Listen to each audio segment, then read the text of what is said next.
Abra comigo Eclesiastes 3.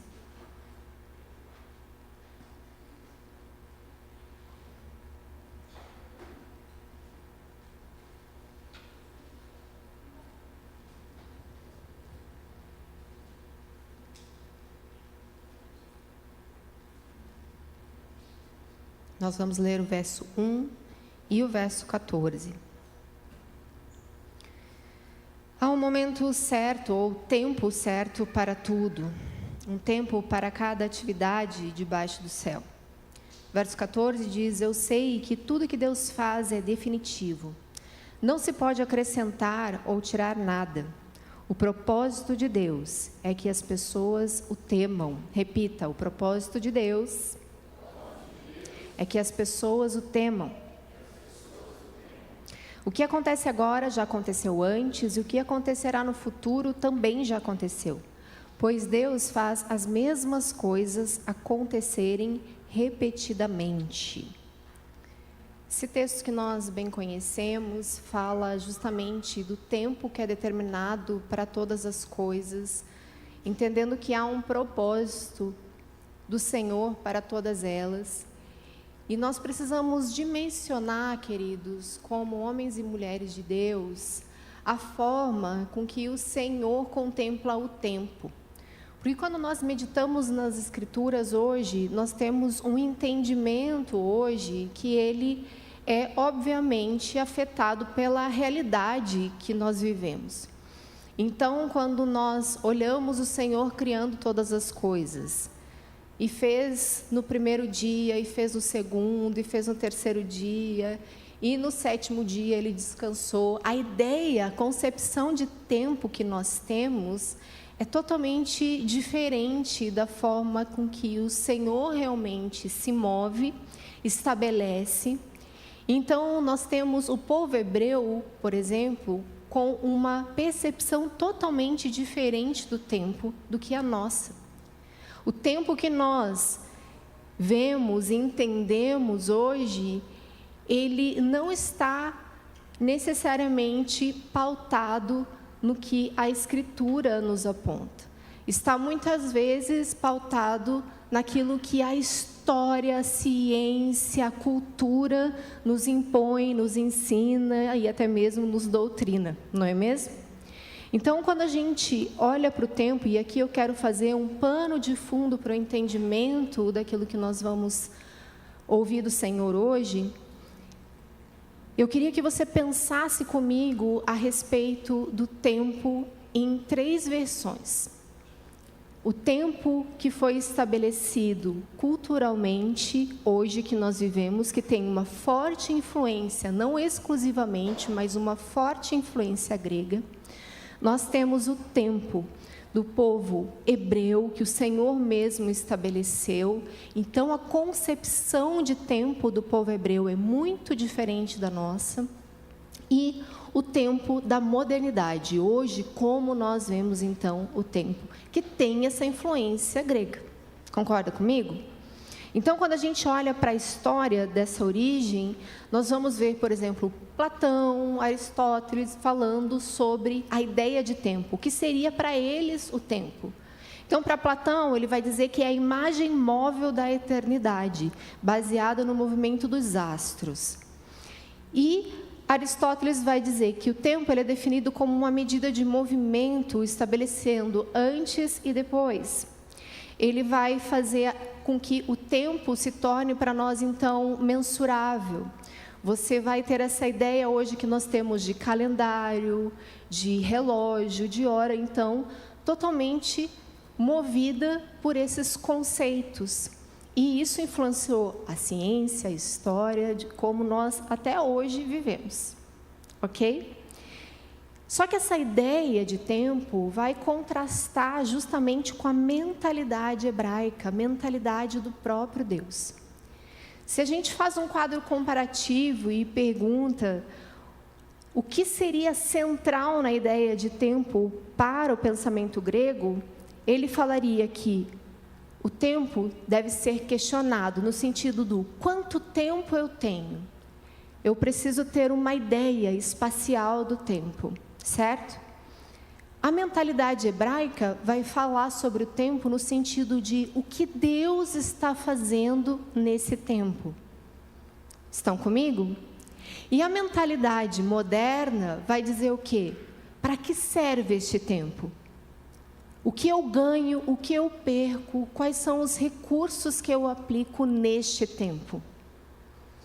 E isso, querido, faz com que a gente tenha uma ideia de tempo nos movimentos cíclicos, muitas vezes afetado e não completando o propósito e o entendimento de Deus para o sentido do tempo. O que eu quero dizer com isso?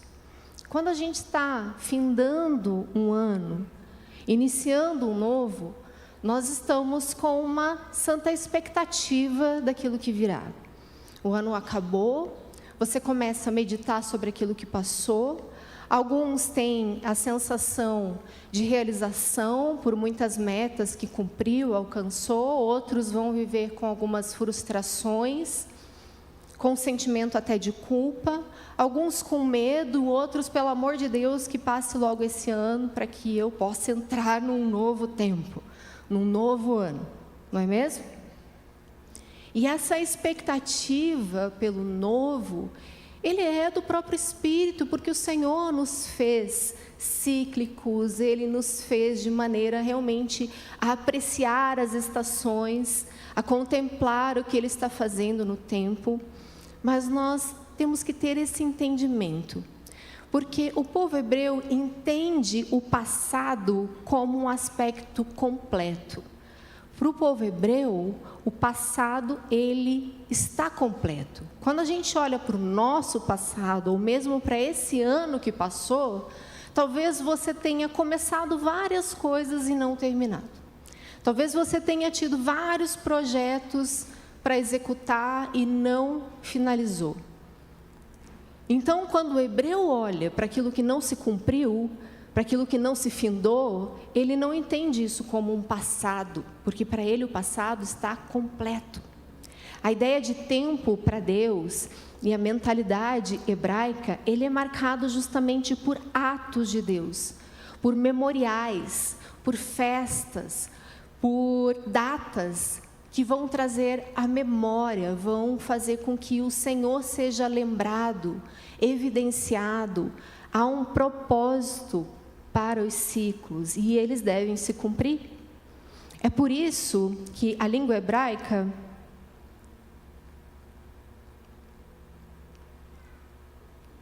tem a expressão do verbo, ela é completa ou incompleta.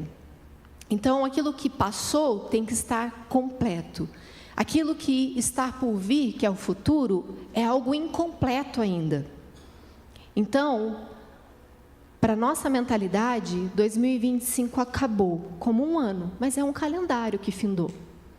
Mas talvez muitas coisas dos projetos do Senhor para nós ainda não se encerraram. Ou talvez você tenha algumas pendências que ficaram para trás nesse ano, que o Senhor te pediu e você não fez, que o Senhor espera que você faça por princípio, e a gente já vai trilhar aqui e entender um pouquinho sobre isso. E a ideia do tempo, então, virando o ano 2025, 2026, talvez seja exclusivamente para nós, e o Senhor está ali esperando, ei, mas o teu ano ainda não acabou. Porque o teu passado ainda não está completo. Você não fez o que deveria ter sido feito. Então, talvez acabe para nós num aspecto humano, cultural, ocidental, mas o Senhor ainda tem coisas para fazer. E nós devemos olhar para o tempo que se finda e meditar naquilo que o Senhor realmente espera de nós, quer fazer em nós, está fazendo em nós. Amém?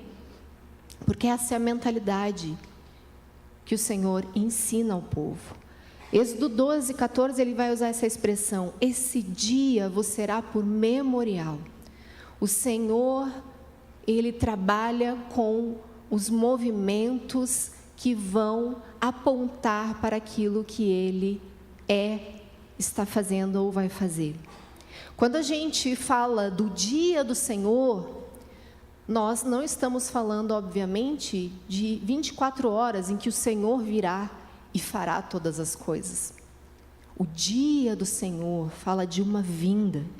E para que esse dia se cumpra, não são necessariamente os tempos que nós contamos.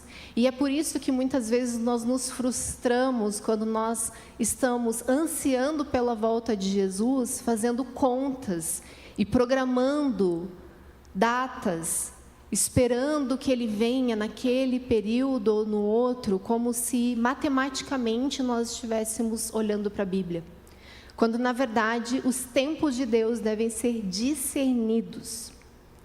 Então, é uma ênfase diferente, você aguardar a vinda de Jesus, a forma com que você vai esperar por Ele, vai ser determinante, porque os acontecimentos são necessários. E então se estabelece o tempo, concorda comigo? Então o Senhor criou e foi o primeiro dia. Então o Senhor fez e foi o segundo dia. Então o Senhor voltará. E para isso acontecer, eventos precisam se dar. Estão compreendendo? Então, são marcos que o Senhor estabelece na palavra de Deus para as mudanças de estação, para a sua vinda, para o avivamento. O Senhor marca tempos e nós precisamos discernir o tempo. Então, a mentalidade moderna vai olhar para o tempo como um recurso. Vai olhar para o tempo e vai dizer, ele foi perdido, ele foi investido ou ele foi economizado. A mentalidade moderna vai olhar justamente para o tempo que é dinheiro. É por isso que muitas vezes você se depara com uma realidade diferente, por exemplo, de contemplar o Senhor e passar 1 hora adorando a Deus, e você talvez tenha uma certa estranheza por passar tanto tempo adorando ao Senhor em um culto. A tua ideia de tempo está totalmente contaminada e afetada. Eu sempre digo isso, se para você é tão difícil passar 1 hora adorando o seu Senhor, contemplando o seu Criador, mesmo na sua meditação diária, na sua devoção que é devida ao Senhor todos os dias, se você tem dificuldade de passar tempo na presença do Senhor, orando, buscando, meditando nas Escrituras, você está contaminado, afetado por esse tempo que é totalmente humano, carnal e muitas vezes demoníaco. Porque se nós não damos conta de passar este tempo, como daremos conta de uma eternidade? Nós não estamos nem calculando. Raciocínio lógico. Como você acredita que vai dar conta da eternidade se para você é difícil passar 1 hora na presença do Senhor? Se a vida eterna é conhecer e conhecer o Senhor para sempre, poder contemplá-lo, adorá-lo eternamente, e você está aqui cansado, não dá conta, não aguenta, meu Deus, um culto de 3 horas, isso fala muito dessa contaminação do tempo que nós temos. E o Senhor hoje quer nos levar para um lugar de entendimento, de revelação. Em nome de Jesus, para que a gente possa acessar esse novo ano com o entendimento de um tempo que precisa ser completo. A gente não está só virando um ano, passando de um ano para o outro, para atingir novas metas, fazer novos planos. Nós temos que cumprir propósitos. O Senhor nos chama, o Senhor já determinou os nossos dias e nós estamos diariamente dando uma resposta ao desejo do Senhor ou não. Se eu e você estamos cumprindo e obedecendo aquilo que Ele determinou, nós vamos poder provar da eternidade com Ele. Mas se nós estamos, queridos, sendo negligente com aquilo que Ele nos entregou, o nosso passado nunca estará completo.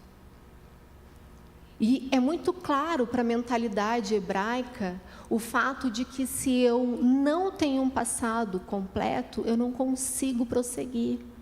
E sabe aquele sentimento de estranhamento, de que tem alguma coisa faltando, que você estagnou, que você paralisou no teu chamado, no teu ministério, nos teus relacionamentos, no seu trabalho?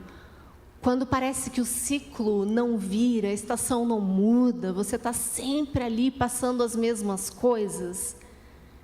É para mim como você comparar as estações do ano e pensar que isso acontece muito aqui em Curitiba. Nós estamos em pleno verão e de repente você sofre com aquela friaca que você tem que descer o casaco do guarda-roupa. Na verdade a gente nem guardou, né? Porque o frio não foi embora definitivamente. Mas sabe, quando está aquela estação de calor e você está lá colocando um casaco, colocando uma bota, você está assim no lugar errado, aquela estação errada. Quantos de vocês já experimentaram esse sentimento de parece que você está no lugar errado, na hora errada, tem alguma coisa que parece que não vai, as coisas não caminham, não fluem, não é? Essa estagnação, a sensação que eu tenho que muitas vezes o Senhor mesmo, Ele paralisa, Ele segura, Ele não finda os processos até que eu e você possamos concluí-los de fato. Porque essa é a mentalidade de Deus. Vamos concluir para prosseguir. Amém? Bora?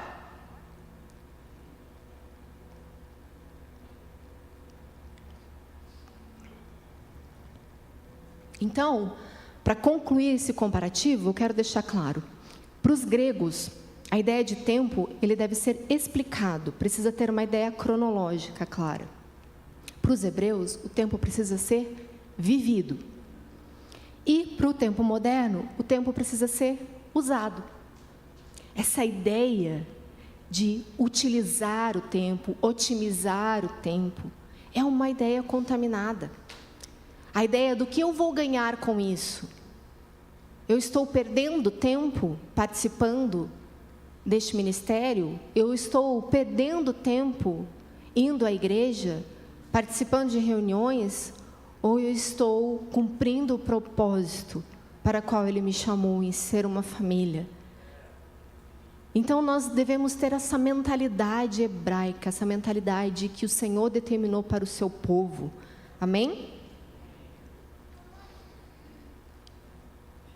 Valorizando então esse aspecto de tempo, a gente vai começar a olhar para a forma com que a Bíblia nos aponta um entendimento de que o tempo, ele, como ele disse lá em Eclesiastes, ele tem um propósito e nós devemos discerni-lo. O tempo, ele precisa ser não calculado, mas discernido.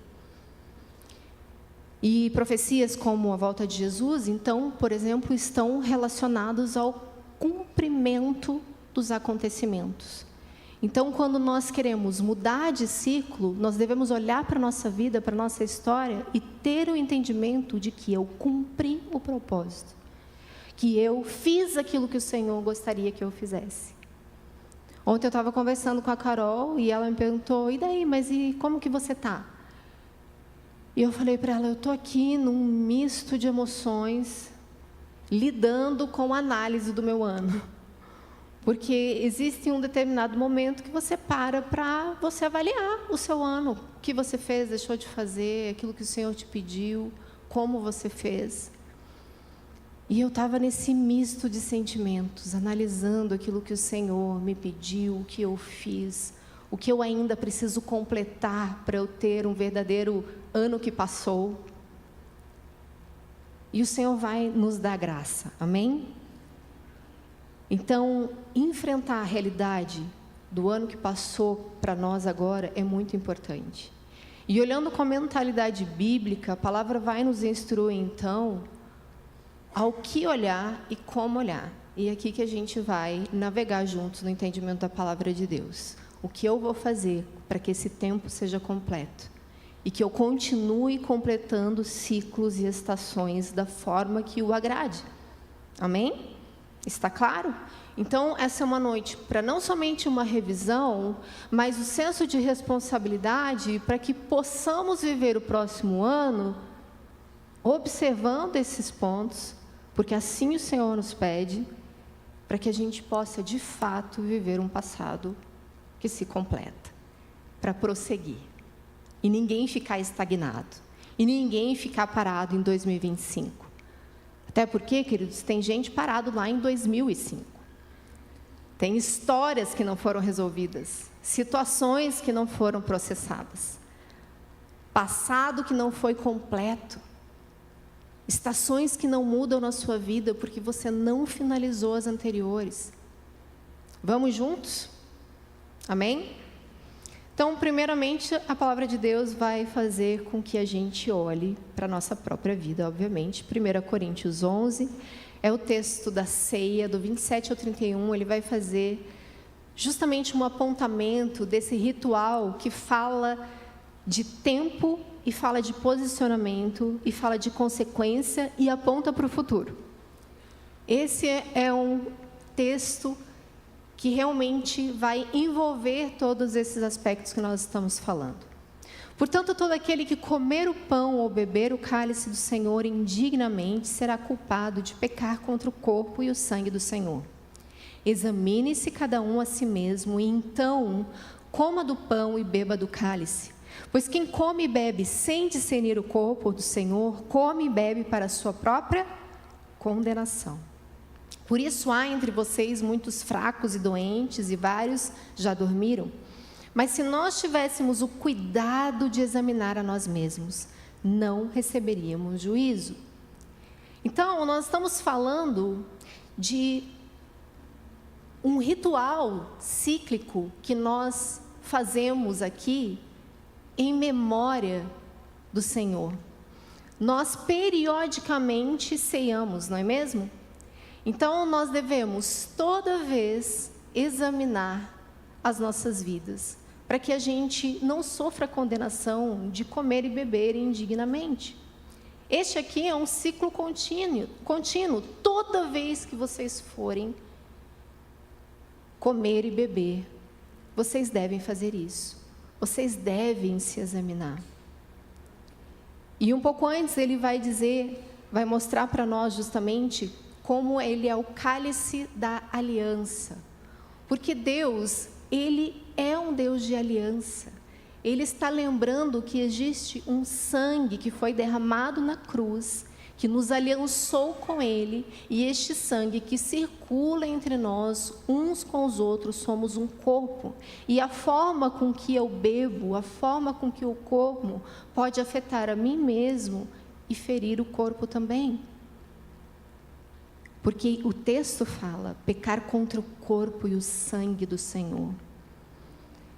Então, queridos, nós temos uma responsabilidade de se examinar, de olhar para as nossas vidas e analisar qual é a nossa condição. Porque é certo que o Senhor está olhando para bons e maus nessa terra. O Senhor já nos perdoou, mas requer de nós que também possamos encontrar lugar de arrependimento. Sua obra foi completa na cruz e podemos acessar por meio da confissão do pecado e o arrependimento. Provérbios 28:13 diz: quem esconde os seus pecados não prospera, mas quem os confessa e os deixa, encontra misericórdia.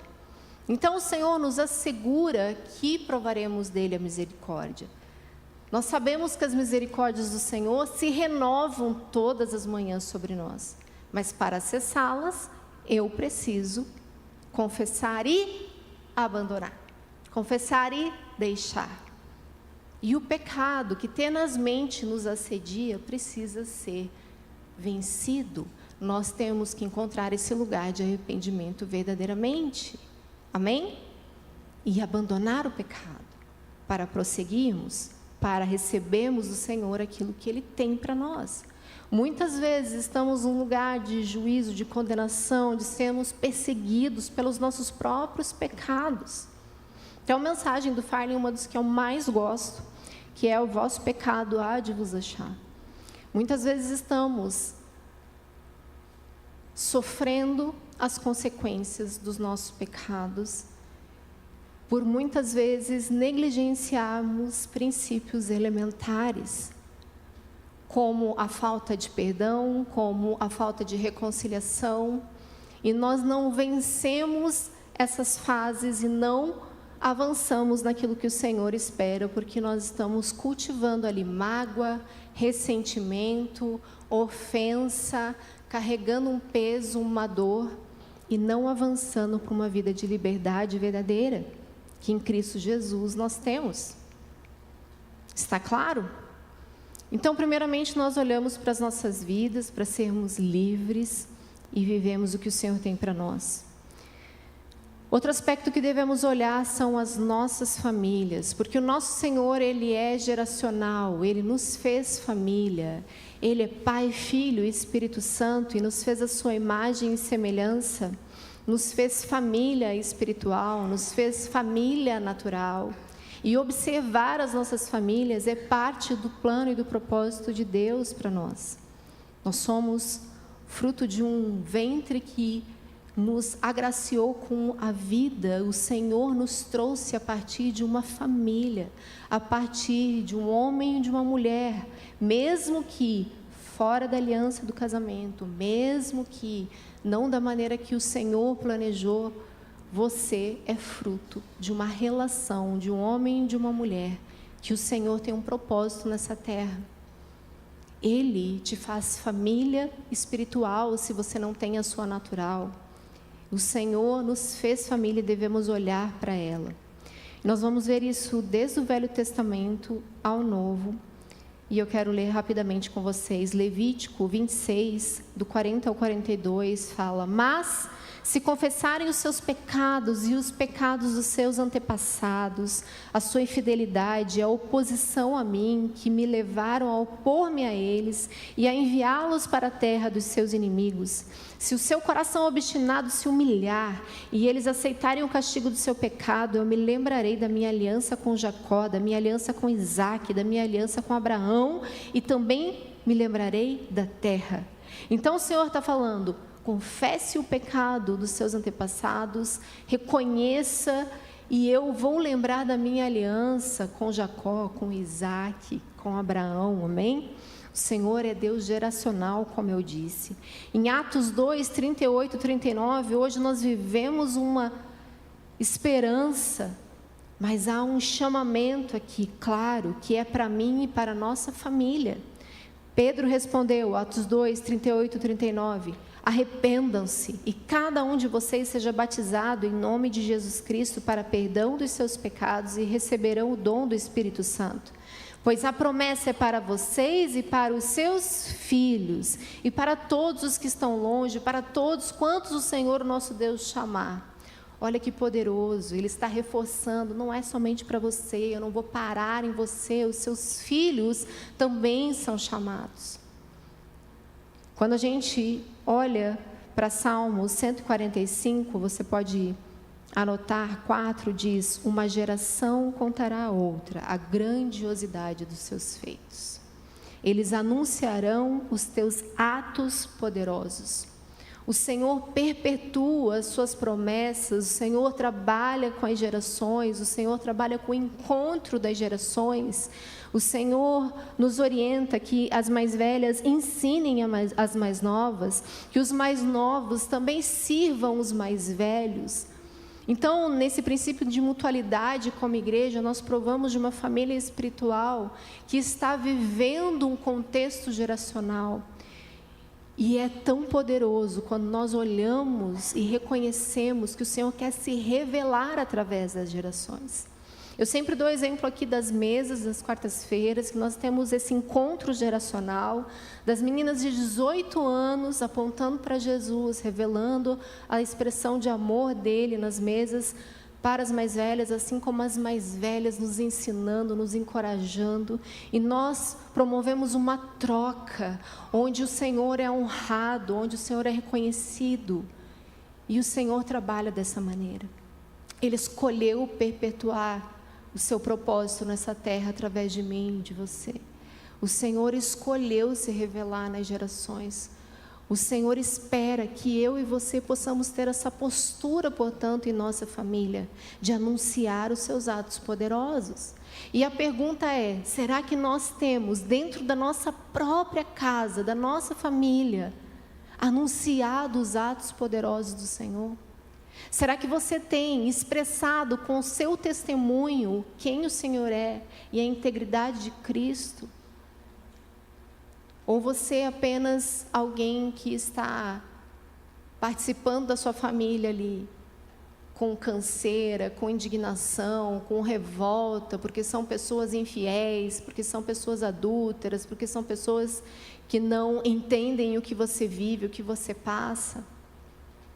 Ou mesmo você está num contexto familiar de pais, filhos cristãos, e será que você está vivendo dignamente dentro dessa casa, dessa família? Será que a sua esposa, o seu esposo atestam o seu testemunho e dão testemunho de que você é alguém que vive com Jesus e que anda com Ele?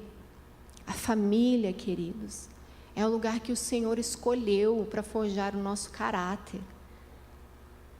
Cote que sempre usa essa expressão, né? Que o casamento é a maior escola do caráter. E muitas vezes nós conseguimos ser bons amigos, nós conseguimos ser bons parceiros de trabalho com os nossos colegas, mas devemos para a nossa própria casa. Nós não damos um bom testemunho, nós não temos uma família, muitas vezes, que perdoamos, que andamos, que estamos lá cuidando. Então, hoje é tempo de olharmos para esse passado e ver se eles estão completos em todos os seus aspectos. Será que eu tenho dívida da minha própria vida para com o Senhor e estou falhando em alguma área? Será que na minha casa tem faltado o meu exemplo, a minha busca, a minha prudência, meu zelo com o Senhor? Será que a minha casa está vendo Cristo e eu estou revelando e anunciando os atos poderosos do Senhor? Ou eu estou vivendo de maneira egoísta para mim, para os meus próprios interesses, cultivando o tempo apenas com um senso de necessidade, dinheiro, para prover apenas, ou às vezes nem isso. Então, as nossas famílias são esse lugar que o Senhor escolheu se revelar. Escolheu que fosse o lugar para que os atos poderosos dele fossem anunciados. E essa é a nossa responsabilidade, amém?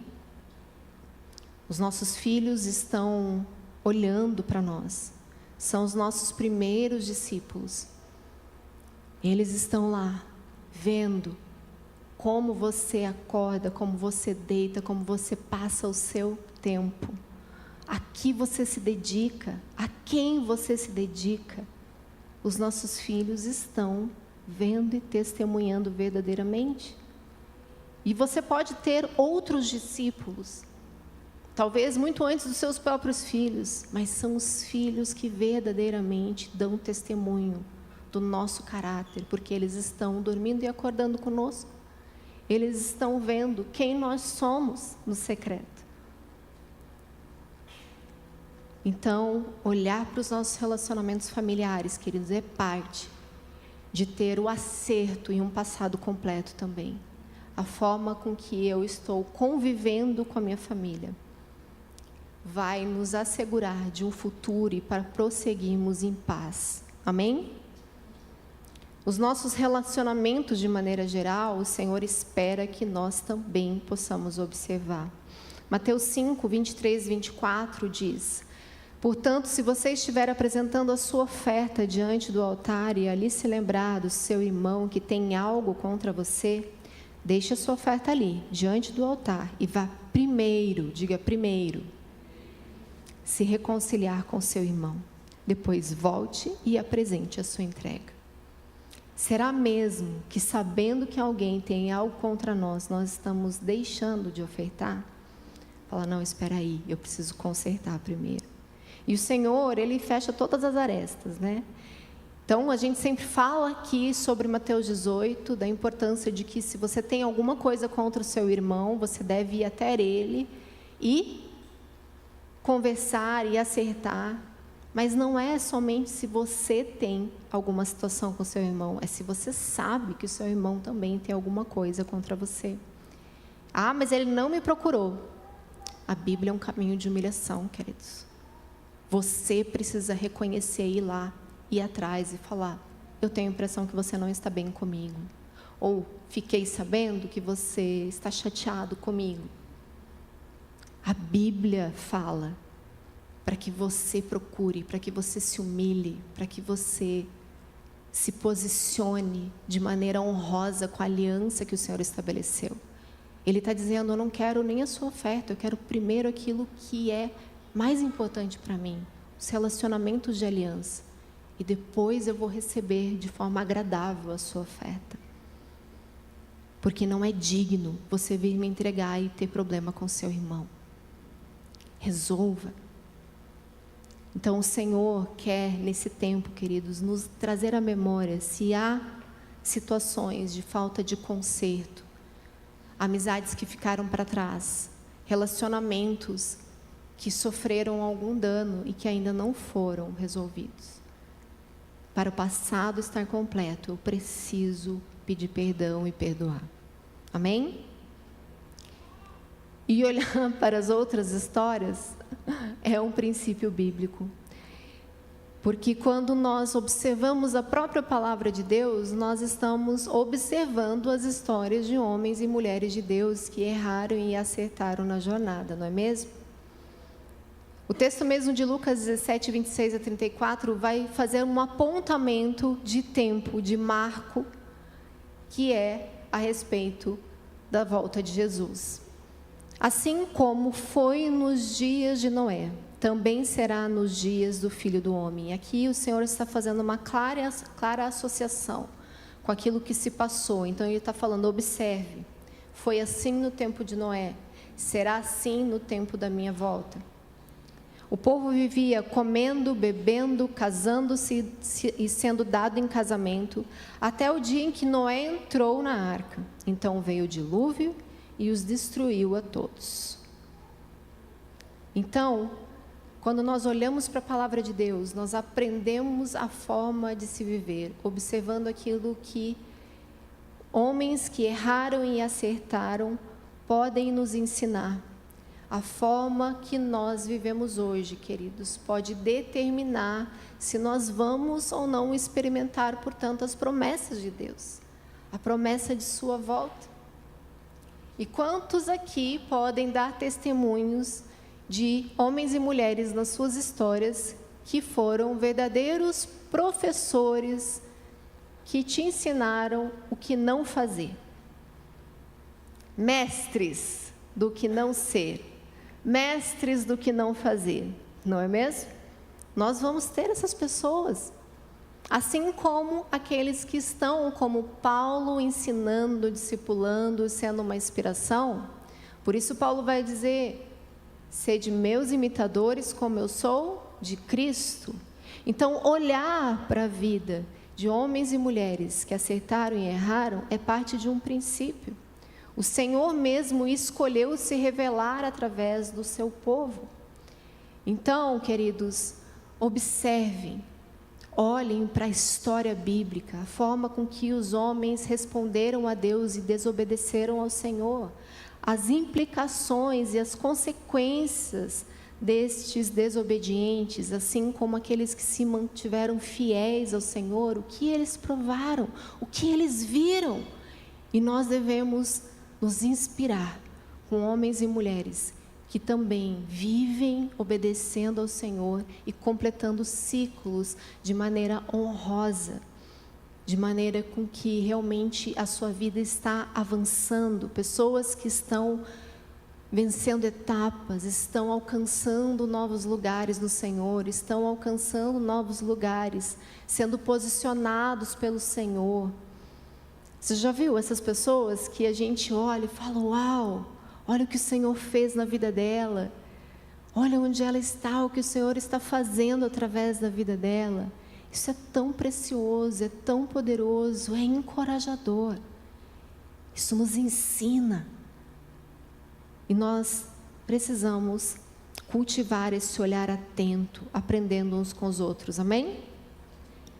Então, olhando para trás, a gente vai, para prosseguir, observar alguns passos, porque nós já olhamos para as nossas vidas, nós estamos observando as nossas famílias, nós estamos atentos às situações dos nossos relacionamentos, de como eles estão, e também observando as histórias, os testemunhos, a palavra de Deus.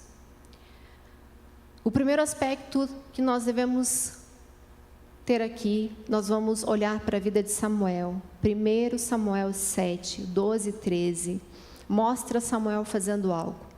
Então Samuel pegou uma pedra e a ergueu entre Mispá e Sem, e deu-lhe o nome de Ebenezer, dizendo: até aqui o Senhor nos ajudou. Assim os filisteus foram dominados e não voltaram a invadir o território israelita. A mão do Senhor esteve contra os filisteus durante toda a vida de Samuel. Aqui Samuel toma essa postura de reconhecer o Senhor, de dizer: até aqui Ele nos ajudou. Nós usamos muito essa frase, Ebenezer, até aqui nos ajudou o Senhor. Nós encerramos anos dizendo: Ebenezer, até aqui o Senhor nos ajudou. Mas será que temos condições de prosseguir? Será que o Senhor continua nos aprovando e dizendo: é por aqui? E nós temos essa consciência e conseguimos identificar os próximos passos, entender o novo ciclo, a nova estação? Ou a gente só agradece para virar uma página?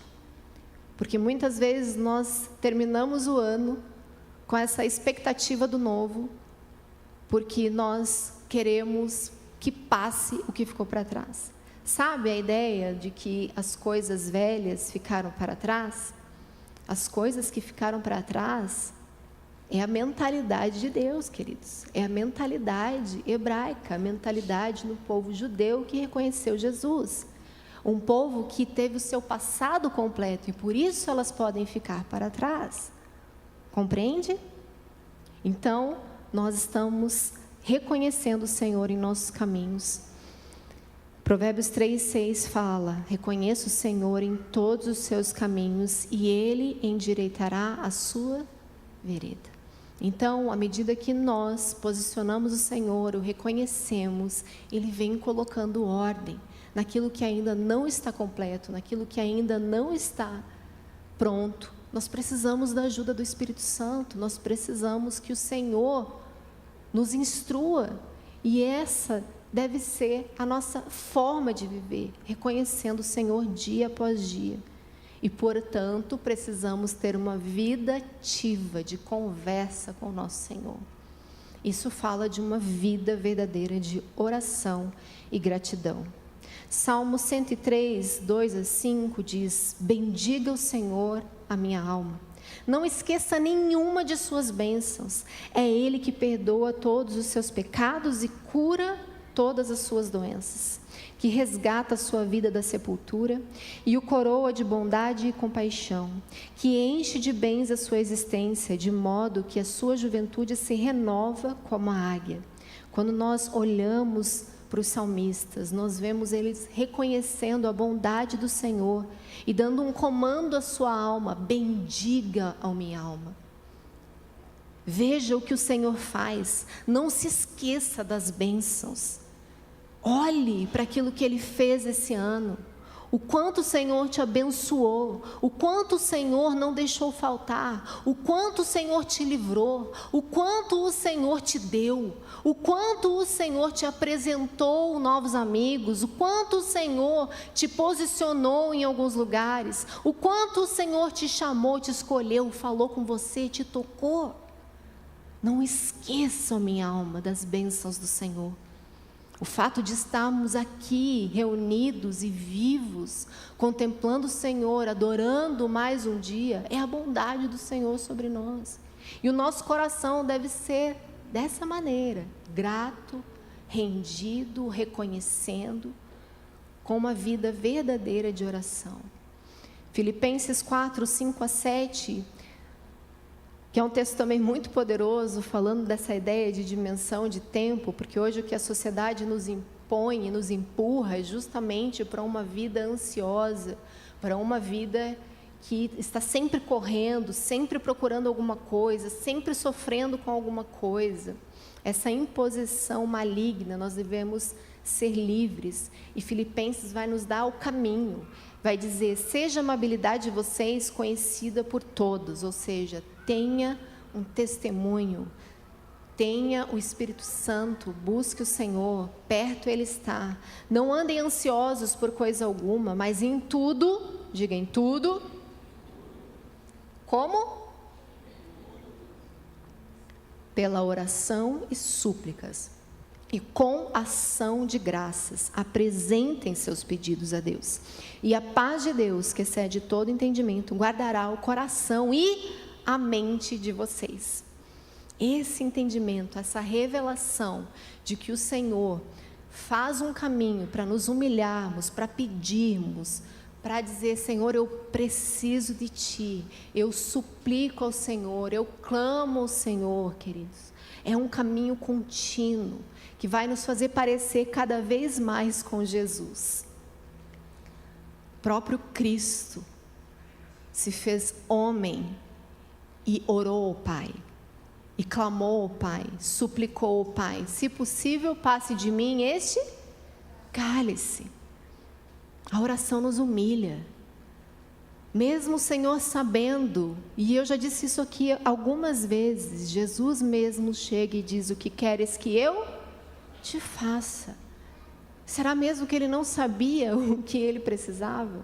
É claro que Ele sabe, antes que a palavra nos chegue à língua, Ele já sabe tudo o que pensamos, mas mesmo assim Ele nos instrui e diz, peçam, orem, supliquem e apresentem as suas vidas com ações de graças. Deem graças ao Senhor. Então nós provaremos de paz, paz para prosseguir, paz para discernir. Amém? Em nome de Jesus. Isso guarda o nosso coração e a nossa mente. Outro aspecto, não menos importante, é o arrependimento. Atos 17, 29 e 31 diz, assim, visto que somos descendência de Deus, não devemos pensar que a divindade é semelhante a uma escultura de ouro, prata ou pedra, feita pela arte ou imaginação do homem. No passado, Deus não levou em conta essa ignorância, mas agora ordena que todos, em todo lugar, se arrependam. Pois estabeleceu um dia em que há de julgar o mundo com justiça por meio do homem que designou. E deu provas disso a todos, ressuscitando dentre os mortos. Então o Senhor chama todos ao arrependimento, e o arrependimento vai falar justamente de uma mudança de comportamento. Como eu falei, às vezes não rompemos os ciclos, não viramos as estações, porque temos praticado pecados que estão nos perseguindo continuamente, mas nós não conseguimos vencê-los. Mas nós somos tentados pelas nossas próprias concupiscências. Nós pecamos pelos nossos próprios desejos. Existe uma responsabilidade minha e sua aqui para abandonar o pecado. Eu decido abandonar o pecado. Eu decido clamar ao Senhor e pedir perdão a Ele pela minha prática pecaminosa, e encontrar lugar de arrependimento, e não nos achegamos ao Senhor como Esaú, que fez o quê? Trocou o seu direito de... Onde vocês estão? Primogenitura por um prato de lentilha, e mesmo com lágrimas não encontrou lugar de arrependimento. Então o remorso, queridos, o Senhor está também vendo. Então nós podemos chorar, nós podemos pedir perdão, mas o arrependimento é quando eu decido mudar a rota e dizer, não vou mais acessar ao que me leva ao pecado, não vou mais conversar com aquele que está me levando ao pecado, não vou mais permitir que eu seja tentado, eu vou fugir da aparência do mal, eu vou correr daquilo que pode me tentar, provocar e me levar ao pecado. É uma decisão, amém? E não somente isso, mas Mateus 3, 8 e 10 vai dizer: produzam fruto digno de arrependimento. E o machado já está posto à raiz das árvores. Portanto, toda árvore que não produz bom fruto é cortada e lançada ao fogo. Com esse entendimento e temor, nós devemos caminhar. De que há uma condenação, há um juízo. E nós não sabemos até quando viveremos. O problema hoje de muitos crentes é que vivem a vida sem encontrar lugar de arrependimento para o seu pecado, como se ela fosse se findar em muitos anos ainda. Como se o dia de amanhã ou agora não pudesse estar diante dele a própria morte. E é sério e urgente o caminho de arrependimento. O Senhor está às portas e existe uma forma de esperar por Ele. Nós falamos aqui sempre sobre 2 Pedro 3, da forma que devemos aguardar, esperando e apressando a sua volta. Nós devemos ser encontrados santos, imaculados, inculpáveis, buscando, portanto, o lugar de arrependimento, mudando de vida permanentemente, sendo transformado pela presença do Senhor de glória em glória, amém? Com o santo temor de que há um juízo e uma condenação. Então, Provérbios 28, 13, nós já falamos sobre confessar o pecado para que realmente alcancemos do Senhor a misericórdia, abandonando todo o pecado. Mas Mateus 6, 14 e 15, eu quero que você grife na sua Bíblia esse texto, lembrando desse aspecto do perdão. Porque se perdoarem aos outros as ofensas deles, também o Pai de vocês, que está no céu, perdoará vocês. Se, porém, não perdoarem aos outros as ofensas deles, também o Pai de vocês não perdoará as ofensas de vocês. Não cabe para a igreja de Jesus ter um discurso de que não consegue perdoar o seu irmão, que não consegue ver ele nem pintado de ouro. Isso não faz sentido e nem logicamente, como eu disse. Como você quer, assim como eu disse que você não dá conta de ficar 1 hora adorando ao Senhor, passar a eternidade, como você quer não ter relacionamento com seu irmão aqui e ir também para a eternidade, para o mesmo lugar com ele? Nós precisamos perdoar uns aos outros, para que também provemos do perdão do Senhor. É sério, é grave, é condição de salvação. Para o Senhor nos perdoar, nós também precisamos perdoar os nossos irmãos. Quantos estão entendendo? Amém? E muitas vezes é justamente a falta de perdão que nos aprisiona num ciclo. É justamente a falta de perdão que faz a gente não usufruir do novo tempo de Deus. É justamente segurar esse rancor, essa mágoa, que faz você não fluir, não andar, não viver o propósito de Deus para a sua família, para os seus negócios, para a sua casa e até mesmo o seu ministério. Porque você está aprisionando com a falta de perdão a si mesmo e o seu irmão. Você está deixando de provar daquilo que o Senhor tem, que é uma boa e perfeita e agradável vontade. Então, vamos decidir hoje pelo perdão. Lembrando que o perdão não é um sentimento, o perdão é uma decisão do nosso coração. E à medida que nós vamos orando pelos nossos irmãos, por aqueles que nos perseguem, pelos nossos inimigos, nós começamos a provar também do mesmo sentimento de Cristo, porque nós estamos orando, intercedendo, deixando o Espírito interceder por nós, e Ele é que opera em nós o desejar realizar, é Ele mesmo que vai promover a mudança de sentimento a respeito do seu irmão, que te feriu, que te ofendeu. Quantos já provaram disso? De orar por alguém que te causou dano, e começar a ter um sentimento de misericórdia, de compaixão, de amor. Nós já tivemos inúmeras situações de traição, de dano, de pessoas que nos feriram. E as pessoas às vezes nos perguntam: meu Deus, e como que você lidou com isso? Como que você aguentou isso? E a gente fala: é a graça do Senhor, eu preciso perdoar. Essa foi a minha decisão. E eu já não consigo mais nem sentir raiva, não consigo nem me enfurecer. Eu oro com verdadeira compaixão. Eu oro com misericórdia. Eu falo, Deus, tem misericórdia. Ter o mesmo sentimento que houve em Cristo Jesus. Perdoa, Senhor, porque não sabe o que estão fazendo. Esse é o chamado do Senhor para nós, sermos cada vez mais parecidos com Ele, amém? Ele nos deu o ministério da reconciliação. Ele nos reconciliou com o Pai, Cristo Jesus. E como não vamos promover o mesmo entre nós? Nós queremos apenas essa reconciliação pessoal, individual e egoísta para com Deus? Mas o Senhor quer também que haja perdão e reconciliação entre nós, para que possamos viver juntos uma eternidade com Ele. Quantos creem nisso?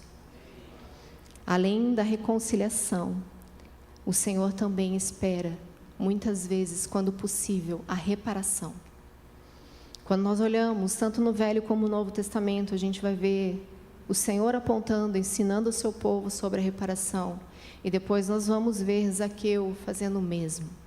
Número 5, 5-7 diz: E o Senhor disse a Moisés: Diga aos israelitas, quando um homem ou uma mulher prejudicar outra pessoa e, portanto, ofender o Senhor, diga ofender o Senhor, será culpado. Confessará o pecado que cometeu, fará restituição total, acrescentará 1/5 a esse valor e entregará tudo isso a quem ele prejudicou. Então, esse caráter do Senhor, que é reparador, sempre existiu. Ele revela o quanto o mal que fizeram outro também o feriu, fere o Senhor. E quando nós ferimos um ao outro, nós estamos ferindo também o nosso Senhor. Não somente pela quebra da obediência do princípio por si só, mas especialmente porque somos membros, parte uns dos outros. Nós somos do mesmo corpo. Nós somos o corpo de Cristo. É por isso que quando eu firo o meu irmão, eu preciso ter o entendimento que não é só sobre o meu irmão, é também sobre o próprio Cristo. Quando eu falo mal do meu irmão, eu não estou falando mal da pessoa apenas. Eu estou falando mal do próprio corpo de Cristo. Nós estamos ferindo, e é por isso que não herdarão o reino dos céus os maldizentes, porque fere o próprio corpo de Cristo a maledicência. Ela é danosa e existe uma consequência. E muitas vezes vamos precisar reparar o dano do mal que causamos. E em Lucas 19, do 8-10, fala: Mas Zaqueu levantou-se e disse ao Senhor: Olha, Senhor, estou dando a metade dos meus bens aos pobres, e se de alguém extorquir alguma coisa, devolverei 4 vezes mais. Jesus disse: Hoje houve salvação nessa terra, nessa casa. Hoje ele entendeu o dano que precisa de reparação. Hoje ele entendeu o meu caráter. Isso é poderoso. Então, muitas vezes vamos precisar não somente pedir perdão, mas reparar o dano. Se você roubou de alguém, tirou algo de alguém, devolva. Devolva, repare, parcele a sua dívida. Mas devolva. Ao menos que o seu, como que fala? Devedor? Não, devedor é você. Credor, isso aí, fugiu a palavra. O seu credor o libere. Mas tome a iniciativa de pagar a sua dívida. Você precisa reparar o dano, entendendo que esse é o caráter de Deus. Ele é Deus que restitui, Ele é Deus que faz nova todas as coisas. E Ele está reparando em nós também o dano que sofremos. Ele está nos agraciando com a própria vida e salvação de Cristo Jesus. Ele nos reconciliou e nos deu a vida eterna. Ele nos dá mais do que podemos pedir, pensar ou imaginar. É sempre a régua mais alta, mais elevada. Amém? É sempre decidir pagar o mal com o bem. Essa tem que ser a nossa decisão diária. Talvez você tenha sofrido dano esse ano, talvez você tenha sido ofendido, ou muitas vezes até punido. Mas o Senhor hoje nos adverte e nos chama para vivermos novos ciclos e avançarmos para a nova estação, tendo um passado completo, perdoando, liberando, abençoando, reparando e pagando o mal com o bem. Foi assim que José fez. Por isso, olhar para a história, para o padrão bíblico, vai nos encorajar e nos ensinar.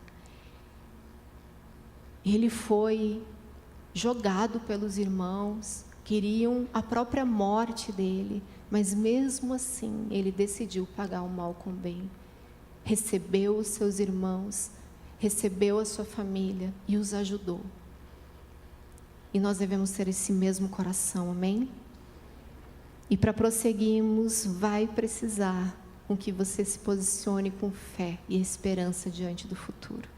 Esse é o nosso Deus, que tem planos de paz e de nos fazer prosperar, e não de mal. Essa é a convicção que temos que ter.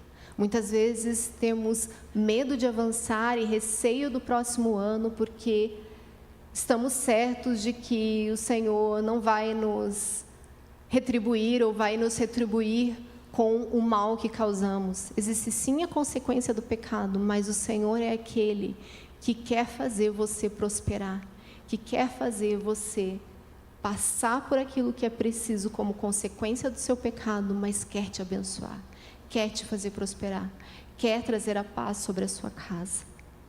Essa é a fé que temos que ter num Deus que Ele é Pai. Amém? Nós vamos, por isso, meditar, já estamos encerrando. Provérbios 23, 17 e 18 diz: não tenha inveja dos pecadores, pelo contrário, persevere no temor do Senhor todo o tempo, porque certamente haverá um futuro e a sua esperança não será frustrada. Olha aqui o Senhor está falando. Não observe aquilo que é mal no sentido de se comparar. Olhe para o Senhor e permaneça temendo o seu Deus em todo o tempo. Lembra que nós começamos lendo Eclesiastes falando que o Senhor faz todas as coisas a seu tempo determinado, com um propósito determinado, para que o povo tema. Ele faz o que faz para aumentar o nosso temor. E Ele é misericordioso e bondoso. Sobre os ciclos do Senhor que são estabelecidos, nós olhamos para a própria volta de Jesus e temos essa esperança, que Ele tem sido misericordioso com essa terra. Porque Pedro vai falar justamente isso, que o Senhor ainda não voltou, que Jesus ainda não voltou por misericórdia, para que o povo se arrependa. Então o Senhor é aquele que dá tempo para que possamos nos arrepender, e hoje Ele está nos chamando: temam o seu Deus, temam quem Ele é, porque certamente haverá um futuro e uma esperança. Ele é bom, amém? Uma esperança que não será frustrada. Quando nós olhamos para essa promessa de Jeremias 29, 11 e 14, você pode abrir também comigo. E apesar de ser uma promessa para o seu povo, para Israel, fala justamente desse caráter de Deus. Porque sou eu que conheço os planos que tenho para vocês, diz o Senhor. Planos de fazê-los prosperar e não de lhes causar dano. Planos de dar-lhes esperança em o futuro. Então vocês clamarão a mim e virão orar a mim, e eu os ouvirei. Vocês me procurarão e me acharão quando me procurarem de todo o coração. Eu me deixarei ser encontrado por vocês, declara o Senhor, e os trarei de volta do cativeiro. Essa é a promessa do Senhor para o seu povo. E o Senhor reunirá tanto os judeus como os gentios numa mesma promessa de reconciliação eterna. E isso é poderoso. O Senhor tem pensamentos de paz para nós. Ele quer nos trazer uma esperança para o futuro. Mas para isso hoje Ele nos adverte a olharmos para as nossas próprias vidas, a considerarmos a forma com que estamos vivendo, considerarmos a nossa família, os nossos relacionamentos, considerarmos os testemunhos que nos ensinam, que nos exortam e vivermos de maneira digna, encontrando lugar de arrependimento, perdoando, andando num caminho de reconhecimento do Senhor para que Ele alinhe as nossas veredas. Que este seu novo ano seja cheio de fé e de esperança naquele que prometeu e cumprirá. Naquele que estabeleceu o tempo, não da maneira que nós compreendemos hoje, mas de maneira cíclica, em que Ele promove estações para fazer com que você conclua todas as coisas. Talvez, se você pudesse perguntar para o Senhor se o teu ano terminou, e Ele hoje te visitasse, talvez Ele fizesse vários apontamentos, falando: olha, o teu ano não terminou, você tem pontos para concluir. Mas o que importa não é esse tempo espacial que nós estamos saindo e entrando. É a forma com que o Senhor nos vê. É a forma com que o Senhor decide completar todas as coisas em nós. E Ele tem a alegria de fazer com que eu e você possamos compreender e viver os seus pensamentos mais altos. Então não é tempo de se frustrar por aquilo que você não concluiu. Não é tempo de se frustrar com os projetos que não aconteceram. Não é tempo de se frustrar com as promessas que não se cumpriram. Mas é tempo de compreender a forma que o Senhor quer fazer. A ideia de tempo para o povo hebreu nos ensina. Lembra? Não é o quanto tempo isso vai durar. É o que o Senhor quer fazer. Será que eu estou discernindo e obedecendo? Será que eu estou acessando um novo tempo, deixando todas as coisas que ficaram para trás completas? Eu não tenho dívida com ninguém. Eu prometi cumprir. Eu tenho coisas a fazer ainda. Mas se tem, vamos prosseguir para fazer e concluir. Vamos tornar esse passado completo. Você precisa reparar o dano. O Senhor está nos alertando hoje. Ele está nos chamando. Existe uma esperança nele. Existe alegria na presença do Senhor. De pertencer a um Deus que é eterno, poderoso e está fazendo com que tudo coopere para o bem daquilo que o ama. Então, você o ama? O Senhor está fazendo todas as coisas cooperarem para o bem. Ele não vai desperdiçar nada do que você viveu neste ano. Ele quer te ensinar, Ele quer te encorajar a prosseguir. Mas precisamos olhar atentamente para as nossas vidas, para as nossas famílias, para aquilo que Ele nos confiou. Ele nos entregou. Talvez os seus próprios recursos hoje precisam ser analisados e observados. Será que você está exercendo mordomia com aquilo que o Senhor te entregou? Com o salário que você recebe? Com a casa que o Senhor te deu? Será que você está sendo zeloso? Porque muitas vezes nós queremos vir, servir a igreja, limpar o banheiro, organizar as cadeiras, mas nós não somos fiéis nem no levantar da nossa cama e esticar lá o lençol, arrumar.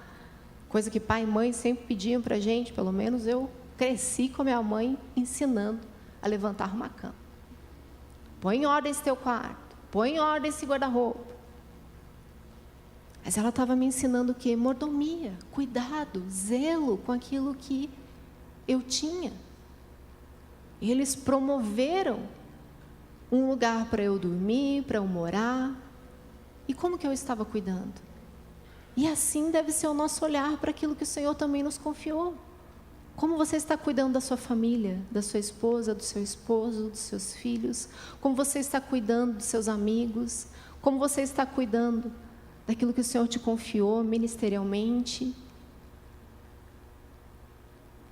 Vamos encerrar este ano, querido, no entendimento que podemos sim encontrar lugar de arrependimento e fazer nova todas as coisas. Senhor, nos ajude, nos dê graça, nos dê sabedoria para prosseguirmos, amém? Vou pedir para o time subir. Eu queria que você abaixasse sua cabeça. fechasse seus olhos e observasse um pouquinho do tempo que se passou.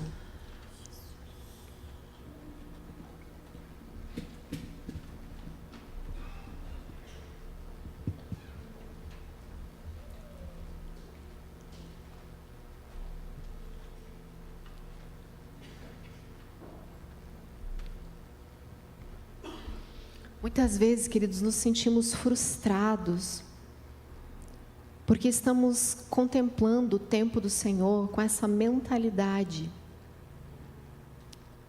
grega, mentalidade mundana. Nós nos frustramos porque não experimentamos muitas coisas das quais já nos prometeram. Mas isso está ligado justamente à falta de contemplação de quem o Senhor é e da fidelidade dele.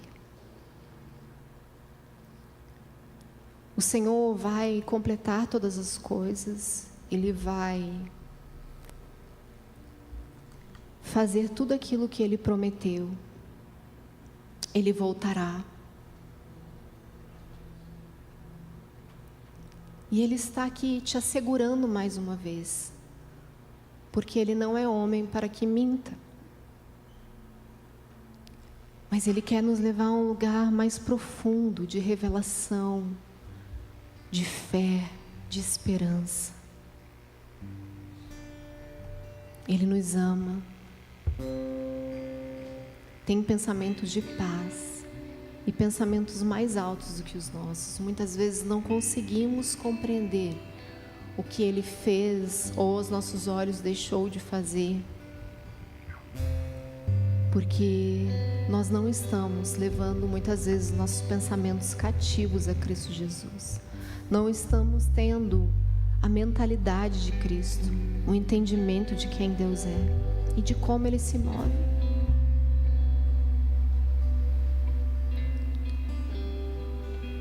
Hoje é uma noite que o Espírito Santo está soprando aqui.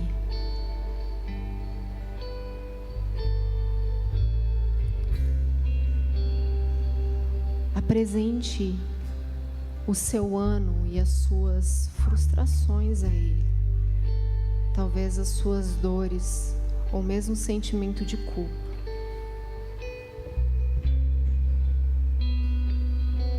Talvez muitas coisas ainda estão incompletas para você.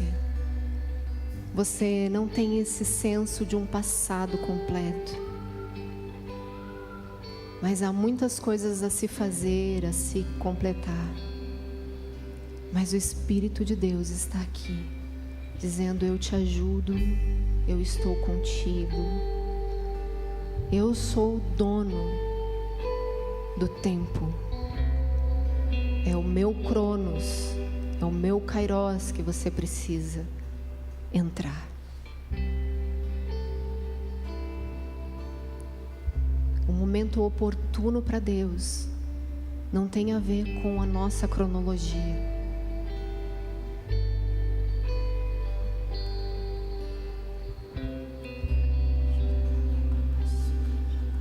Deixa o Espírito Santo falar com você, te mostrar e te revelar isso.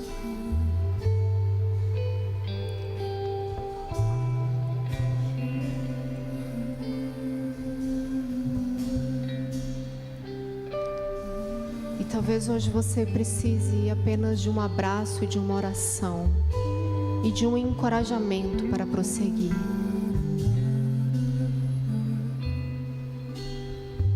Então você é livre, se você quiser receber essa oração.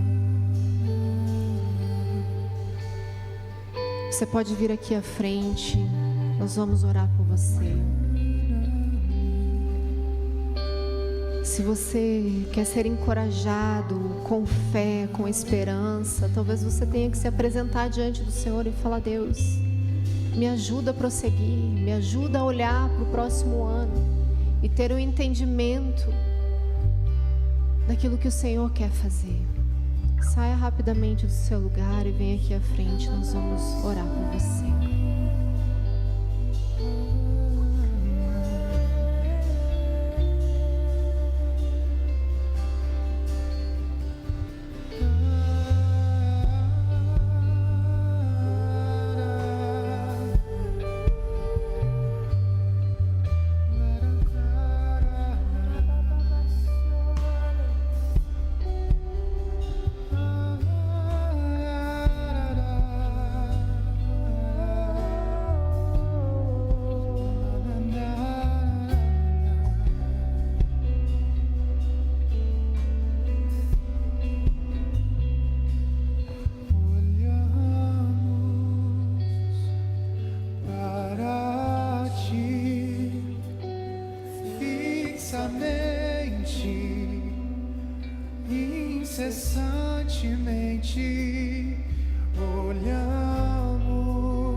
pastores e os diáconos puderem nos ajudar.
incessantemente olhamos para ti, perseguimos a tua beleza, olhamos para ti fixamente, incessantemente olhamos para ti, perseguimos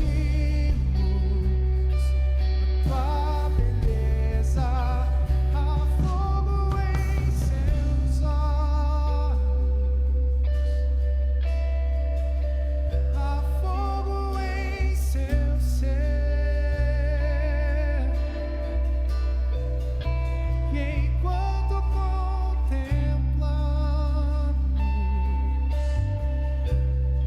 o nosso coração queima, há fogo em seus olhos, há fogo em seu ser, e enquanto contemplamos, o nosso coração queima, o nosso coração queima, o nosso coração queima, o nosso coração queima, o nosso coração queima. Amém. Quantos decidem ter o seu passado completo para prosseguir e avançar para o próximo ano? Amém? Em nome de Jesus. Até a Andressa veio falar aqui comigo como muitas vezes nós deixamos de praticar o que também é um princípio. Quando nós falamos aqui a respeito de confessar o pecado e abandonar para alcançar a misericórdia, lá em Tiago nós vamos ver também a necessidade de confessarmos os nossos pecados uns aos outros. E esse ambiente que promove cura por meio da confissão, queridos, deve ser experimentado por nós muitas vezes, justamente para que os ciclos se findem, porque os pecados vão muitas vezes nos perseguir se nós não encontrarmos, portanto, um lugar de arrependimento e também não trazermos a luz daquele pecado. Se nós omitimos a prática pecaminosa, se nós escondemos ou achamos que só confessar para Deus está tudo resolvido, muitas vezes nós seremos ainda assediados, ainda tentados naquele mesmo pecado. E talvez hoje seja um lembrete do próprio Espírito para você, de que há cura na confissão do pecado. E para você avançar e prosseguir nesse novo ano, livre da condenação desse pecado muitas vezes, e ser curado de fato pelo Senhor, você vai precisar tomar essa iniciativa. Ainda hoje, ou mesmo procurar a sua liderança, o seu pastor, o seu amigo, uns aos outros. Não existe uma cadeia de autoridade que você vai confessar. Não existe padre, confessionário. Nós somos irmãos uns dos outros, corpo de Cristo. E quando nós confessamos uns aos outros, nós somos curados. Amém? Então, se o Espírito Santo está sinalizando para você, colocando no teu coração aí uma inquietação a respeito disso, entenda que é Ele mesmo te alertando e te dando a chance do conserto e da cura. Em nome de Jesus, vamos prosseguir. Existe um novo ano que é cronológico, mas um tempo que o Senhor está determinando para a execução de muitas promessas, muitos sonhos e os seus pensamentos mais altos para vivermos nessa nova estação. Livres. Em nome de Jesus. Amém? Então abrace seu irmão, encoraje quem está do seu lado, diga: vamos completar o nosso passado e vamos prosseguir juntos para a glória de Deus. Amém? Que o Senhor te abençoe e te encha da paz, da alegria, da satisfação, da plenitude da sua presença. Em nome de Jesus.